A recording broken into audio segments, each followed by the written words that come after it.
Hello दोस्तों, नमस्कार। स्वागत है हमारे YouTube channel smart study classes में। दोस्तों, आज हम लेकर आए हैं एक नई सीरीज़ जिसमें हम प्रत्येक सप्ताह राजस्थान की समसामयिक घटनाएं लेकर आएंगे जो परीक्षा के लिए बहुत ही महत्वपूर्ण रहती है, जिसमें करंट अफेयर्स पूछा जाता है जिस भी प्रतियोगी परीक्षा में। उसके लिए ये बहुत ही ज़रूरी और महत्वपूर्ण घटनाएं होती है जो प्रश्न पूछे जाते हैं। तो आज हम वीकली करंट अफेयर्स की क्लास लेकर आए हैं। दोस्तों, अगर आप नए हो हमारे यूट्यूब चैनल पर तो हमारे चैनल को सब्सक्राइब कर दीजिए और बेल आइकन पर क्लिक कर दीजिए ताकि आपको हर नई वीडियो की नोटिफिकेशन मिलती रहे। दोस्तों, इस क्लास में हम 11 से 17 सितंबर 2025 तक की जो भी राजस्थान में महत्वपूर्ण घटनाएं, चर्चित व्यक्ति, चर्चित स्थान और जितने भी सरकार की नई नई योजनाएं जो शुरू हुई है या सरकार के जो नए नए आयाम स्थापित हुए हैं जिसके बारे में आने वाले समय में परीक्षा में जो भी महत्वपूर्ण उपयोगी प्रश्न रहेंगे वो उसके लिए ये क्लास है। तो आइए शुरू करते हैं। पहले तो मैं आपको एक मोटिवेशन कोट्स बता देता हूँ।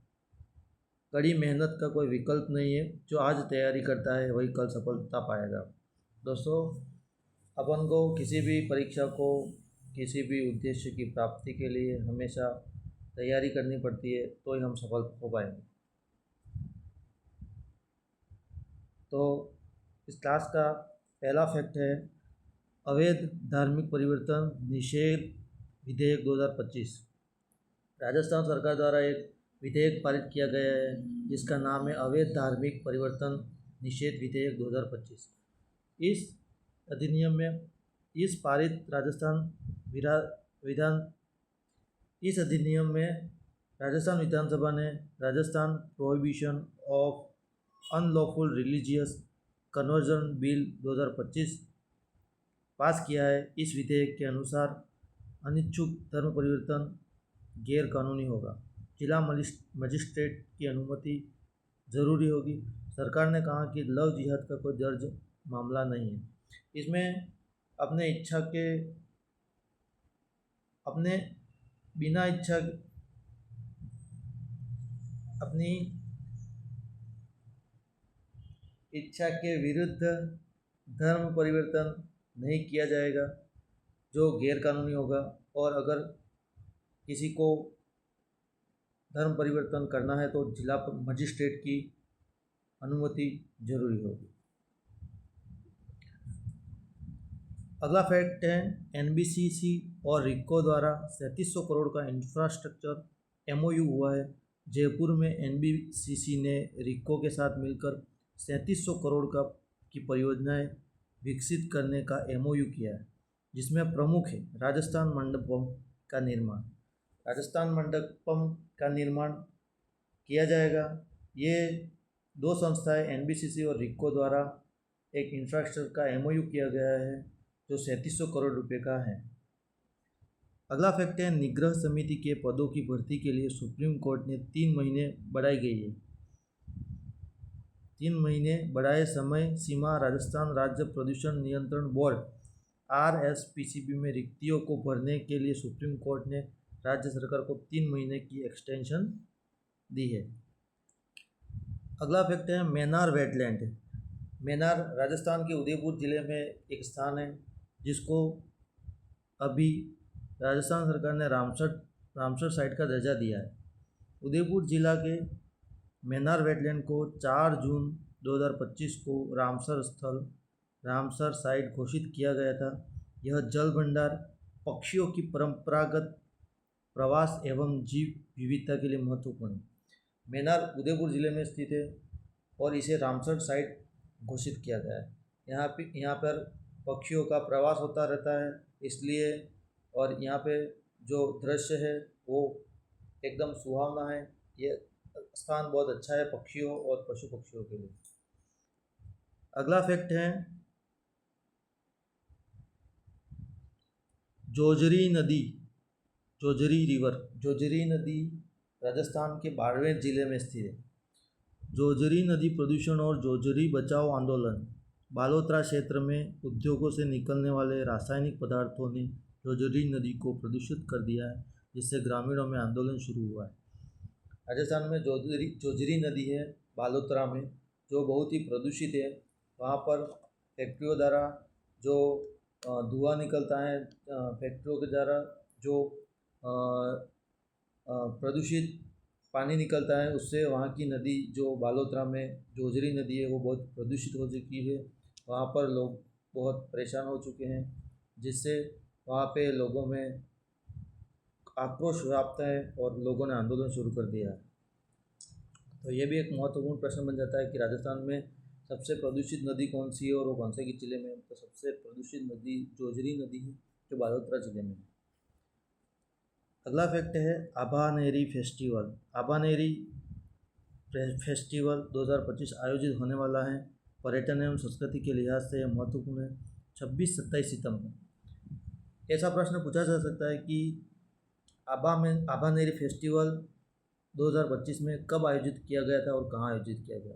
तो इसमें महत्वपूर्ण बात यही है कि 26-27 सितंबर को दौसा में, राजस्थान के दौसा जिले में आभानेरी का यह उत्सव मनाया। अगला फैक्ट है राजस्थान सरकार द्वारा कारखानों में महिला कर्मचारियों के लिए काम की नई पहल। फैक्ट्रीज राजस्थान अमेंडमेंट बिल 2025 के अंतर्गत महिलाओं को रात की शिफ्ट और काम के लिए काम के समय में लचीलापन जैसे प्रावधान सुरक्षित करने की पहल की है। राजस्थान में एक फैक्ट्रीज कंपनी विधेयक बिल है, जिसमें संशोधन किया गया है, जो महिलाओं के लिए उनकी समय और लचीलापन के लिए एक सुरक्षित पहल की गई है। जयपुर, अगला फैक्ट है जयपुर, जोधपुर और कोटा में नगर निगम का पुनर्संयोजन। राज्य सरकार ने निर्णय लिया कि जयपुर, जोधपुर और कोटा में फिर से एक एक नगर निगम होंगे। पहले दो निगमों के बजाय। साथ ही जयपुर में वार्डों की संख्या 250 से घटाकर 150 की जाएगी। अगला फैक्ट है एंटी गैंगस्टर पुलिस टीम द्वारा ड्रग फैक्ट्री का भंडाफोड़। जयपुर में पुलिस ने एक बड़ी कार्रवाई की है, जिसमें लगभग 50 करोड़ मूल्य की ड्रग्स जब्त की गई और एक मोस्ट वांटेड ड्रग माफिया को गिरफ्तार किया गया। सरकार ने उससे जुड़ी अवैध फैक्ट्री को भी बंद किया है। अगला फैक्ट है राजस्थान हाउसिंग बोर्ड के छोटे शहरों और अर्ध शहरी क्षेत्रों में आवासीय परियोजना पर भारी प्रतिक्रिया शुरू की है, जिसमें राजस्थान का नैनवा, जो बूंदी में, धौलपुर, उदयपुर, अटरू, बारां और बाड़मेर में आरएचबी की नवी आवासीय परियोजना शुरू की है, जिससे गरीब और मध्यम वर्ग को मकान मिल सके। आवेदन संख्या उपलब्ध इकाइयों से कहीं ज़्यादा हुई है। तो कौन कौन से ज़िले हैं जिसमें ये परियोजना शुरू हुई है, ये ज़िलों के नाम याद रखने हैं। जैसे नैनवा, जो बूंदी में है, धौलपुर, उदयपुर, अटरू, बारां और बाड़मेर में ये परियोजनाएं शुरू की है। अगला फैक्ट है सेवा पखवाड़ा अभियान। राजस्थान में सेवा पखवाड़ा अभियान की शुरुआत की गई है। किसके द्वारा की गई है? मुख्यमंत्री भजनलाल शर्मा द्वारा। मुख्यमंत्री भजनलाल शर्मा ने पीएम मोदी के जन्मदिन के अवसर पर सेवा पखवाड़ा शुरू किया है, जो 2 अक्टूबर तक चलेगा। इस दौरान ग्रामीण और शहरी क्षेत्रों में स्वास्थ्य, स्वच्छता, सरकारी योजनाओं की जानकारी आदि शिविरों के माध्यम से पहुंचाई जाएगी। बहुत ही इम्पोर्टेंट प्रश्न है, वर्तमान सरकार का ये प्रश्न है कि सेवा पखवाड़ा अभियान कब शुरू किया गया था, इसलिए बहुत ही इम्पोर्टेंट प्रश्न है आने वाली सभी प्रतियोगी परीक्षाओं के लिए। अगला फैक्ट है राजस्थान डिसेबल्ड क्रिकेट एसोसिएशन का पहला दिव्यम क्रिकेट अवार्ड समारोह जैसलमेर में नहीं, जयपुर में पहला दिव्यम क्रिकेट अवार्ड आयोजित हुआ, जो शारीरिक विकलांग क्रिकेट खिलाड़ियों, कोचों और समर्थकों आदि को सम्मानित करने का कार्यक्रम है। ये पूछ सकता है कि राजस्थान में जो डिसेबल्ड क्रिकेट एसोसिएशन का जो अवार्ड शुरू किया गया है वो कहाँ पर किया गया। तो ये जयपुर में किया गया है और इसमें खिलाड़ियों, कोचों और समर्थकों आदि को सम्मानित करने का कार्यक्रम किया जाएगा। अगला है palace on wheels. Palace on wheels एक योजना है जो रेल विभाग से संबंधित है। पैलेसोनविल का 2025 सीजन शुरू। यह लग्जरी ट्रेन पर्यटन की दृष्टि से महत्वपूर्ण है। दिल्ली से पैलेसोनविल्स ने सीजन शुरू किया जिसमें विदेशी पर्यटक भी शामिल है। अगला फैक्ट है जोधपुर ने पहली बार अंडर-19 राज्य क्रिकेट चैंपियनशिप जीती। जोधपुर जिले ने पहली बार अंडर-19 राज्य क्रिकेट चैंपियनशिप जीती। जोधपुर टीम ने बीकानेर को हराकर अंडर-19 स्टेट चैंपियनशिप का खिताब जीता। हारने वालों वाली स्थिति से लड़ते हुए बल्लेबाजी और गेंदबाजी में बेहतर प्रदर्शन किया। दोस्तों धन्यवाद इस वीडियो को पूरा देखने के लिए।